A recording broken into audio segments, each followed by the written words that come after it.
To connect HubSpot and start automating your CRM with thousands of other apps, you first log into your Zapier account at zapier.com. Once the dashboard loads, you'll create a new Zap and walk through adding HubSpot as an app. Let's set it up now. Open your web browser and go to zapier.com. If you aren't already signed in, you'll see the login fields right on the page. Enter your email and password or click Continue with Google if that's how you set up your account. After a moment, the full dashboard loads, and what you're looking for is the big Create button in the upper left corner, along with a sidebar of your existing Zaps. Use the account where you'll actually build the automations.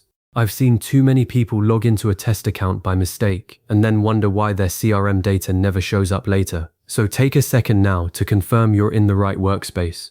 If you're on the free plan, you'll see your task usage at the top. That's fine, you can still connect and test everything. Click that Create button, then select Zaps from the little drop-down. The Zap editor opens immediately with a blank canvas and a trigger step waiting for you.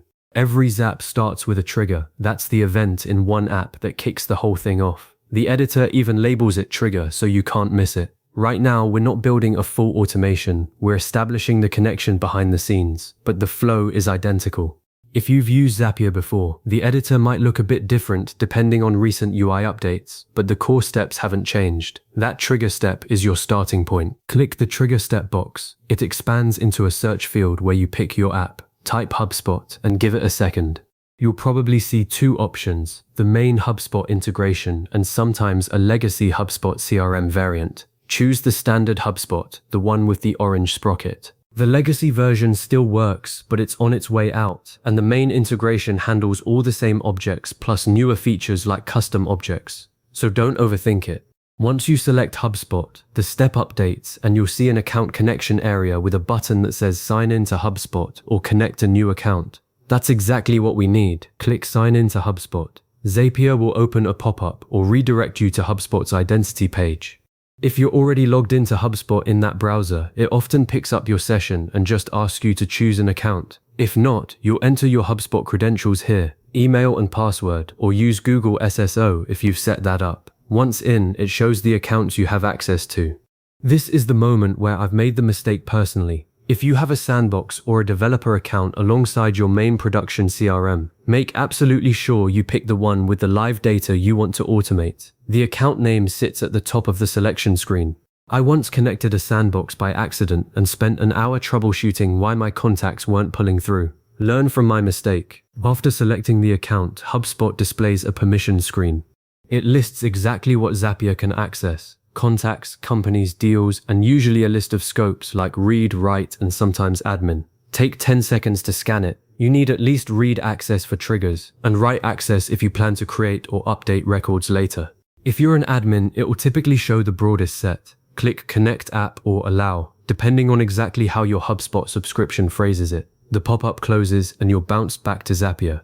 Now the account connection dropdown shows your connected HubSpot account with its name and email. That's your visual confirmation. The handshake worked. Now click the Continue button at the bottom of the step. Zapier wants to verify the link before you build any further. You'll see a test button. Click it. Zapier makes a tiny request to HubSpot, usually fetching a sample contact or just pinging the API. Within a couple of seconds, a green checkmark or a success message appears.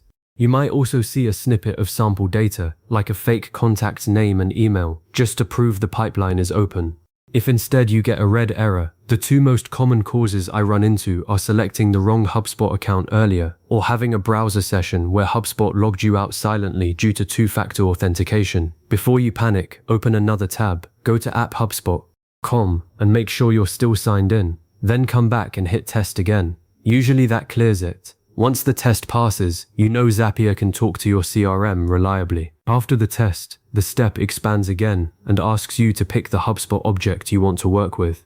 This is where you drill into the specifics of your automation. You'll see a drop-down with options like contacts, companies, deals, tickets, or even custom objects if you've set them up. For a trigger, it will say something like new contact or updated deal, depending on the object. Choose the one that matches what you're automating. If you're not sure yet, contacts is the most common starting point. The key here is that the object you select determines what data Zapier can later map into the rest of your workflow. If you pick companies when you meant to watch for new deals, your Zap will miss every sale that comes in, so pause and confirm. After selecting, you might see a secondary field like which property set, or a filter option. Those are advanced, and you can skip them for now. The connection itself is already solid. Click Continue to move on. The Zap editor now shows your trigger step fully configured, and you can add more steps if you're building a multi-step automation. For the purpose of just connecting HubSpot, you could technically stop here and publish a bare-bones Zap, but I recommend finishing it properly. Add an action step, maybe send email by Gmail, or add row to Google Sheets, just to give it a destination.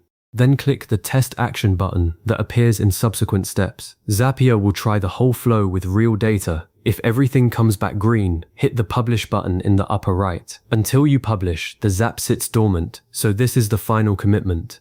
I always test with an actual record from my CRM. Create a dummy contact in HubSpot manually, then trigger the Zap manually from the editor's Find New Records option. That way you see exactly what a live run looks like before it starts firing on its own. Once it's published, the Zap will run automatically on your planned schedule, usually every 15 minutes on the free tier. You've now connected HubSpot to Zapier and have a live integration ready to build automations around. That means you can set up workflows that create contacts from form submissions, update deals when emails open, or sync companies to a spreadsheet, all without writing a single line of code. A great next step is to browse Zapier's pre-made HubSpot templates. They're called Zap templates, and they'll give you ready to customize starting points. Bookmark this video so you can revisit the connection steps if you ever need to add a second account or troubleshoot an expired authorization. Thanks for following along, and I'll catch you in the next one.